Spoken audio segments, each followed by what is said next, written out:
Tanawa. Tanawa ang akong tanom. Lipay kaayo ko ba nga buhi na siya na tao. Diba? Kani siya mo ni siya ang lemon, American lemon. Kani siya ang avocado, grafted avocado. Ayan. Oh, kani siya mo gihapon ni siya ang grafted avocado. Tapos kani siya mo ni siya ang pomelo. Davao pomelo. Kani siya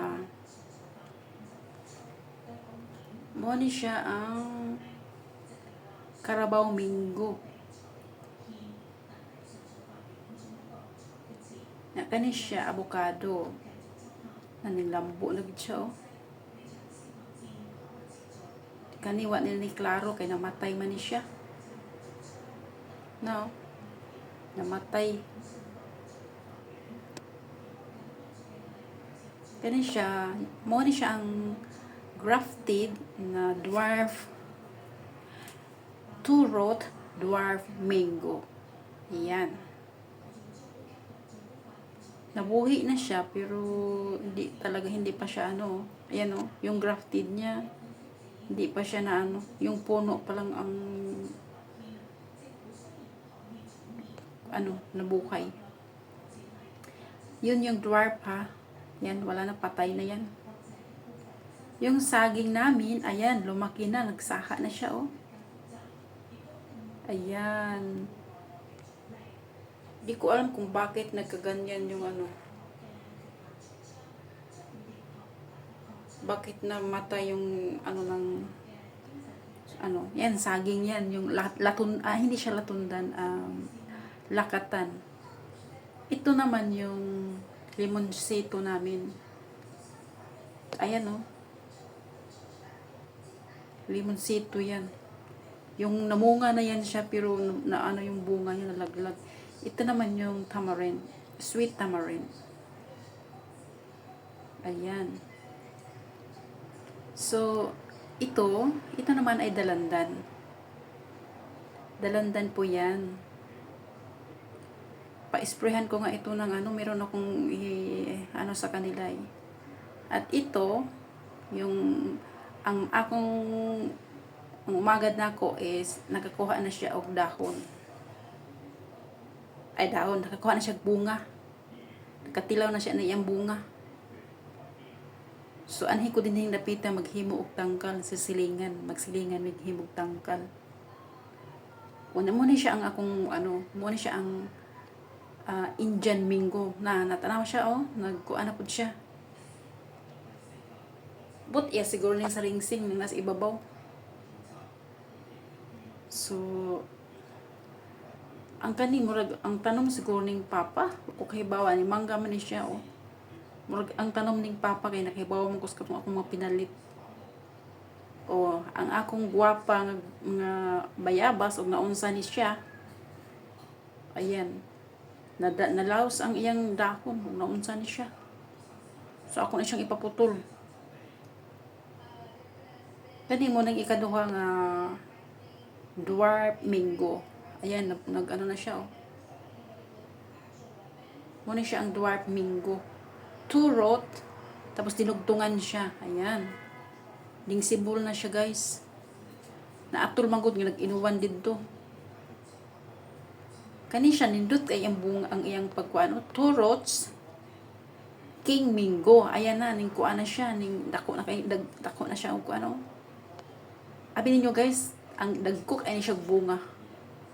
Pero mahal pud ni siya. Das ayang shipping. Wala na siya shipping fee. Kay kuan di ay. Pero 2,500 ang tulo ka buok, 2,500 kay buy one take two. Mong dako ko gibayran. Mo siyang ubana ang king mango.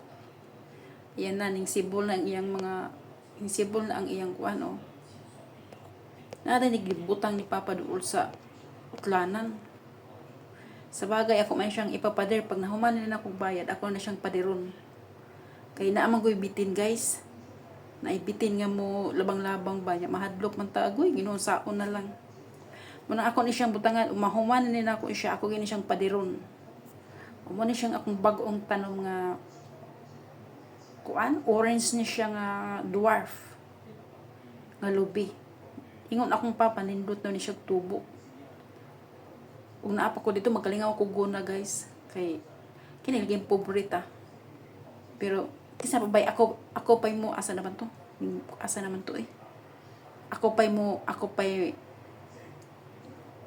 kuan ako pay manarbaho nya ngitag kwarta nya muuli ko dito magharas o maguna nagiahak na niro kisa pay mo bayad o di ba mo ni siya ikatulo ang King Mingo ni siya dagko ang King Mingo no napa ko paliton guys nga purple siya og katong Miyazaki mo pa ni akong gidumot-dumutan ron nga mangga o man na siya utlanon o na green nya kani siya mo ba ni ang orange o ayan pero karon guys na human-human na siya ang palibot ni ani o ang kani siya mo sila nagtanom ani sa rambutan ang rambutan ay og ang rambutan di ay pareho ay dahon sa santol avocado o ilaning tanom nga avocado daghan ta yung avocadong ilang natanom ay daghan na yung avocado murag upat na kapunuan usa duha tulo upat na kapunuan nga avocado o kani siya mo ni siyang limonsito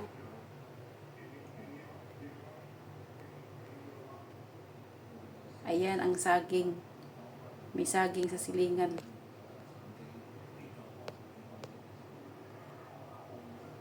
may saging nga may saging o mo na ni siya o hindag ko ng ilang tangad o maglitsong ta dito na natay tangad salamat Ginoo sa imong pag-guide gyud taw nako o di ba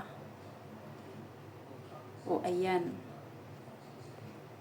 so thanks for watching thank you sa inyong suporta Rose from vlog, pinalitan ko kasi nga doon ako nag-restricted nung pinalitan ko yung pangalan ko. Tapos binalik ko ngayon, ayan. Hindi mo maintindihan si Facebook talaga, sa totoo lang. Hindi mo maintindihan si Meta kung anong gusto nila. Kaya ako, post lang ako. Hindi ko na kailangan yung mangarap ako guys na sweldohan ako ni Mita. Okay lang yung makatabang ba ko ba sa kanang mga scammer ni Paza? Ingat kayo dyan. Mga Nigeria yan at Pakistan ang galing nilang mambula. Akala nila mabula pa ako. Hindi na. Last year ako naghinto guys kasi last akong March. Pagkatapos ay pagbayarin ulit ako nung June. Pagbayaran ako ng activation ng Royal Card. Never, no way, never again. So, ang nangyari doon guys, dinelete nila lahat yung attachment ng TikTok ko doon sa dalawang channel. So, ang mautak Tapos ngayon, pinalitan nila ng Graceful Twilight. Ang akala nila madali pa ako. So, January, after nang deleted na yun nung yung dalawang channel, January 26 bumalik yung bumalik yung imposter na yun. Nasabi niya, tinanong ko kasi bakit ka bumalik. Kasi galit na ako eh. Sabi niya ipapadala daw niya yung wedding ring namin. Sabi ko wedding ring sa imong mata. Suluhin mo yung wedding ring mo, sabi niya. Ang bayad daw ay iba na. Kapag dumating na yung wedding ring, saka na ako magbayad ng charge sa mata mo. Alam mo kung magkano yung charge nila? Malaki guys, halos isang buwan mong sweldo hingiin sa'yo. Ano sila siniswerte? Kaya, yung walang alam, kailangan ninyong magkaalam. Wala talagang Prince Hamdan Fasa. Ganito ang catch up ko sa mga demonyong ito, Mayroon silang taong hinahire na mang-scam ng tao. Pagkatapos kung mayroon na silang mga kontak-kontak about financial, may iba ng papalit. Yan ang buong katotohanan. Kasi obserbado ko lahat eh. Yung mga hinahire nila, mga walang pinag-aralan tulad ko, walang pinag-aralan. Walang alam yan sa internet. pagka na may na-scam na yan, may iba ng papalit. Okay? Pero ang makipag-usap sa'yo, para malaman na siya pa rin ang kausap mo, ay yun na. Pero yung paggawa-gawa ng mga expert na kung ano-ano, ibang tao na, siguro yun yung boss nila. So, tandaan nyo yan. So, ngayon, wala nang makakaluko pa sa akin. Sa Google Chat, ilan ang email address doon na ginamit ng fake Faza. So, hindi ako maniniwala na yung ka-chat ko na yun yung gumamit ng Google na yun. Merong expert talaga diyan. Yan ang observation ko sa lahat-lahat bago ko inexpose ito. So, yung mga baguhan dyan, mamulat kayo, wala talagang Faza. Dahil kung meron, nagpakita na yan sa akin, nag-meet pa sa akin, pero ang plano nila ay pagbayarin ako ng pagbayarin. At saka, pagkatapos ko siguro magbayad noong yung activation ng card na yon, fake yun eh. Alam kong fake. Talagang kinuha ko lang talaga ang buong lahat ng information. Alam kong fake. Pagkatapos noon, siguro kung magbayad ako, siyempre tatanungin ko kung wala nang bayarin. Sasabihin lang wala. Pero wag ka. Dahil ito eh, business nila yan, ang scammer ng hayop na yan. Pagbayaran ka naman ng VIP card, baguhin na naman nila. Pagkatapos yung gold card, yung mga ganun-ganun. So, walang katapos ang bayad. Kung nagumpisa ka pa lang, kung plano mong magpabiktima, wag mo nang ituloy dahil baka ibinta mo pa yung lupa at bahay mo. Mawala pa sa yung lahat-lahat. Kaya yan lang ang payo ko sa inyo. So, mag-ingat kayong lahat. God bless and have a nice day.